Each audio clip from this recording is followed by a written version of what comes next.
పౌలు శీలలు బాధపడుకుంటా, తమ మీద తాము జాలి పడుకుంటా అలా గడపలేదు వారు. అలా గడపలేదు. ఏం చేశారు వాళ్ళు? They started praying. ప్రార్థనతో మొదలు పెట్టారు. హల్లెలూయా, హల్లెలూయా, హల్లెలూయా. దేవుడు స్పందించాడా లేదా? దేవుడు స్పందించాడా లేదా? ఆల్వేస్ గుర్తుపెట్టుకొని, భాషల్లో మాట్లాడుతున్నప్పుడు రోమా 8 జరుగుతూ ఉంటుంది. హల్లెలూయా చెప్పండి. భాషల్లో మాట్లాడుతున్నప్పుడు రోమా 8 జరుగుతూ ఉంటుంది. రోమా 8 ఏంటి? రోమా 8 దేంతో ఎండ్ అవుతుంది? అత్యధిక విజయంతో ఎండ్ అవుతుంది. హల్లెలూయా, హల్లెలూయా. 26కు ముందు అలా చూస్తే మూలుగులు ఉంటాయి. మూలుగుతున్నాం, విడుదల కొరకు మూలుగుతున్నాం అని ఉంటుంది అన్నమాట. When you allow the Holy Spirit to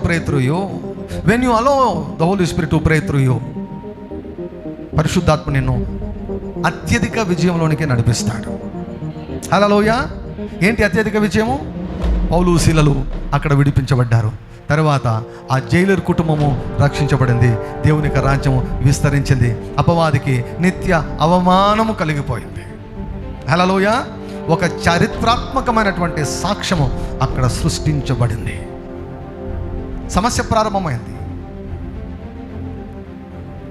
నేనంటాను, పౌలు శీలల జీవితంలో కూడా శుక్రవారం జరిగింది, శనివారం జరిగింది, ఆదివారం వచ్చేసింది. హల్లెలూయా.